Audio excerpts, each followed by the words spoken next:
அனைவருக்கும் வணக்கம். விக்ரம் அவர்கள் ஒரு புகார குடுத்துருக்காங்க. விக்ரம் நடிச்சோனே படத்துல இருக்கிற நம்ம சியான் விக்ரம் அவர் நெனச்சிராதீங்க. விசிக சார்ந்த பிக் பாஸ் நடிச்சிருக்க அந்த விக்ரமுங்க. அந்த அவர் என்ன ஒரு புகார் அளித்திருக்காருன்னா, என் மீது தவறான ஒரு களங்கத்த கற்பிக்கும் வகையில, ஒரு அவதூறு பரப்பையில என்னைய பத்தி மக்கள் மத்தியில ஒரு அவப்பெயர் ஏற்படுத்தும் வகையில, என்னோட வீடியோ எடுத்து சமூக வலைதளத்துல பரப்புறாங்க. அப்படிங்கிற ஒரு புகார காவல் நிலையத்தில அவரும் அவரோட மனைவியும் சேர்ந்து வக்கீலோடு சேர்ந்து குடுத்துருக்காங்க. இது என்ன மாரி இது எப்படி சம்மந்தம்னு கேட்டேன்னாக்கா, என்ன அதாவது இவரு ஒரு ஒரு ஐயப்பந்தாங்கல் குடியிருப்புல இயக்குனர் ராஜ்குமார் அவருடைய மனைவி என்னான்னு சொல்லியிருக்காங்கன்னா, என்னுடைய வீட்டுக்கு மெயின்டனன்ஸ்க்காக பணம் வசூல் பண்ணும்போது அவங்க கேட்டிருக்காங்க. எனக்கு இங்க பராமரிப்பு பணம் கேட்கும்போது, "நீங்க சரியான பராமரிப்பு இல்ல. இந்த மாரிலாம் சம்பவம்லாம் நடக்குது. பயமா இருக்குது." அப்படிங்க சொல்லியிருக்காங்க. "என்ன ஒட்ட சொல்றீங்க? நாங்க சரியா தான் பண்ணிக்கிட்டு இருக்கோம்." அப்படின்னு சொல்லியிருக்காங்க காவல் பராமரிப்பு துறையில. அப்படிங்கிறப்ப நீங்க நான் சொல்ற டேட்ல பாருங்க. இந்த மாதிரி ஒரு சம்பவம் நடந்திருக்கு அப்படிங்கிறப்ப தான் அதை ஓப்பன் பண்ணி பார்த்தா தான் தெரியும். இந்த கேமரா பார்க்கும்போது இந்த பிக் பாஸ் விக்ரம்ங்கிறாரு பார்த்தீங்களா அவர் பின் வேடமிட்டு அங்கே உள்ள பிளம்பர் எலக்ட்ரிக்கெல்லாம் சில்மிஷம் பண்ணியிருக்கிறாரு.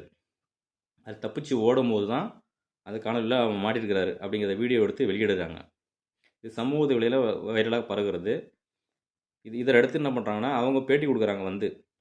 பேட்டி இது மாதிரி என் கணவர் அசிங்கப்படுத்துறதா இப்படி பண்ணுறாங்க அப்படின்ட்டு அவங்க புகார் அளித்திருக்காங்க. நான் இது ஒரு படம் ஒத்திகைக்காக இது மாதிரி பெண் வேடமிட்டு நடித்தால் எப்படி இருக்கும் என்பதற்கு உதவுவதற்காக நான் எடுத்து சொன்னேன். அதனால நான் சொன்னேன். அதுக்காக எடுத்திருக்காரு. அது தவறா உரைக்கிறாங்க அப்படி சொல்றாங்க. சரிங்க. உங்க பார்வையில ஒத்திகைக்காக எடுக்கப்பட்டதுங்க. ஒத்திகை 2 மணிக்கு என்னங்க வேலை அந்த நேரத்தில? சொல்லுவாங்க இருட்டுல நல்லவனுக்கு இருட்டுல என்னடா வேலைன்னு கேட்பாங்கல்ல, அந்த மாரி. எனக்கு தோணுது ஒத்திகை பார்த்துட்டாங்க சரிதான். ஒத்திகை எதுக்கு பார்த்துட்டாங்கன்னா, இந்த மாரி பெண் வேடமிட்டு எங்க யாராச்சும் போய் சில்மிஷம் பண்ணா யாரும் கண்டுபிடிக்க முடியாதா? அப்படிங்கன்னு ஒத்திகை பார்த்தாங்களா? எனக்கும் இல்லைங்க. எல்லாருக்கும் அப்படி தோணுது ஒரு இதுக்கு. சரிங்களா? அது ஒரு ஒத்திகை என்னன்னா, நான் 2 மணிக்கு சரி 2 மணிக்கு இல்ல 3 மணிக்கு இங்க ஷூட்டிங் எப்போனா எடுக்கலாம். சரி ஷூட்டிங் எடுக்கிறப்ப கேமரா மட்டும் இருப்போம். வெளிய போய் எவ்வளோ பேர் இருப்பாங்க? அவங்களாம் எங்க போனாங்க? இவங்க சொல்றாங்க, நீங்க எங்கங்க இருந்தீங்க? நான் மதுரையில இருந்தேங்க. ஏன்னா என்னுடைய அறை தான் ஃப்ரீயா தான் இருந்துச்சு. சரி கல்யாணம் ஆகுறதுக்கு முன்ன நிச்சயதார்த்தம் நடக்கும்போது, எங்க ரூமுக்கு வெளிய தங்கிட்டு போவாரு அப்படின்னு சொன்னாங்க. சரி கல்யாணம் ஆயிரும் காதலிக்கிறீங்க. நீங்க உங்க ரூம்ல இருக்கிறீங்க. அது நம்மளுக்கு பிரச்சனை கிடையாது. இப்ப என்ன கேட்டீங்கன்னாக்கா, 2 மணி சொன்னதா எடுத்து அனுப்புறேன்னு சொல்றீங்க.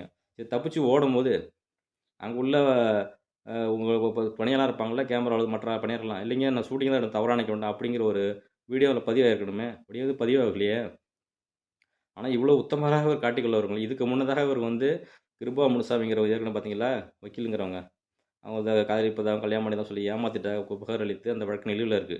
அவங்களும் இன்னும் பல லட்சம் ரூபாய் பணம் ஏமாத்திட்டாரு, பொருள் இழந்துட்டாருன்னு சொல்லிட்டு இருந்தாங்க. ஆனா பிக் பாஸ் விக்ரமன் சொல்லியிருந்தாங்க தற்போது பேட்டியில. நான் என் மீது குற்றச்சாட்டு தான் ஒரு தடவை காதலா தான் இருந்திருக்கு அப்படின்னு கூட அவங்க லெட்டர்லாம் போட்டிருக்காங்க. இப்போ அவங்க குடுத்த பணத்த விட நான் பிக் பாஸ் நடிச்சு இந்த பணத்த குடுத்துட்டேன். ஆனா இப்ப அப்படின்னு குடுத்துருக்காரு. சரிங்களா? அதுலயும் அவங்க குறிப்பிட்டது என்னன்னா, சில பெண்ணைகளையும் ஏமாத்துறதுக்கு, ஆண்களையும் ஏமாத்துறதுக்கு குற்றச்சாட்டு அவங்க வச்சிருக்காங்க. சரி ஓகே. நீங்க யார வேணாலும் ஏமாத்தலாம். ஆனா மக்கள ஏமாத்த முடியாது. இந்த செய்திய ஊடகத்துல மீடியாவுல வந்தாலும் கூட, மக்கள் அவ்வளோ முட்டாளா கிடையாது. சரிங்களா? நீங்க என்ன வேணாலும் அதிகார பண்புலத்துல இருந்துகிட்டு, அங்க அதிக அழுத்தம் குடுத்துட்டு, இது பொய்யான செய்தி நான் சுட்டித்தடுத்துன்னு பரப்புனாலும் கூட, மக்கள் மத்தியில நீங்க யாருங்கிறது அப்ப நமக்கு தெரிய வந்துருச்சு. சரி ஓகேங்க. இப்ப என்னன்னு கேட்டா, இது எதுக்கு ஒத்திகை பார்த்துருக்கான்னு கேட்டாங்கனாக்கா, அந்த அடுக்குமாடி ஐயப்பன் அடிக்கூடு மரத்தில இயக்குனர் ராஜ்குமார்ங்கிற மனைவி தான் இந்த மாரி சம்பவம் நடந்திருக்குங்கிறது தான் வெளிய வருது. அவங்களும் நல்லா வயசு பொண்ணு தான் ஆச்சுல அழகா தான் இருக்கிறாங்க. அவங்களும் சொல்லியிருக்கிறாங்க. இப்ப என் பொண்ணுலாம் கீழ போய் வண்டி கார் பார்க்கிங்லாம் போறத விட பயமா இருக்குது. அனுப்பவே பயமா இருக்கு அப்படின்னு சொல்றாங்க. இப்ப ஒரு ஒத்திகை என்னன்னு கேட்டாக்கா, அந்த அந்த மாரியும் அவங்க மேல குறி வச்சு தான் அப்படி போனா மாரி ஒரு கேள்வி நமக்கு தோணுது. அவ்வளோதான் உண்மைன்னு சொல்ல முடியாது. இப்ப எல்லாருக்கும் வர கேள்வி தானே நமக்கு. ஏன்னா போனோம்னா ஒரு பெண் பல பெண்கள் இருப்பாங்க, அழகா இருப்பாங்க. இப்படி இதில போய்ட்டு ஆண்கள்ட்டயே கண்டுபிடிச்சிட்டாங்கன்னா என்ன பண்றது? மாட்டிக்கிட்டாரு. மாட்டலனா என்ன பண்ணிருப்பாரு? சரி ஒத்திகை எடுத்து அடுத்தடுத்து எங்கெல்லாம் போலாம், தப்பிச்சிடலாமா? அப்படிங்கிற நோக்குல தான் எப்படியாச்சும் யாரோ பொண்ணுங்கள வானவில் கும்பல் தானே அப்படிங்கிற மாரி இதுக்கு முன்னாடியே இந்த பெண்ணு குடுத்துருக்காங்க இப்போ. விருப்பமுள்ள சம் குடுத்தா குடுத்துருக்காங்க. இவரு சரியானவர் இல்ல அவரு. பல பெண்களையும் ஆண்கள பெண்களையும் ஏமாத்துறாரு, ஆண்களையும் ஏமாத்துறாரு. அப்படி குற்றச்சாட்டு வைக்கிறாங்க. சரிங்களா? சரி உண்மையிலேயே இது ஷூட்டிங்கா இருந்துச்சுன்னா கூட சரிங்களா? விசாரிப்பாங்க. விசாரிச்சுட்டு, உண்மையிலேயே அவங்க தவறான பரப்பி இருந்தாங்கன்னா, அவங்க மன்னிப்பு கேட்கட்டும். சரிங்களா? நீங்க இந்த செய்திலாம் வெளிய வராது. இந்த மாரி செய்திலாம் வராது.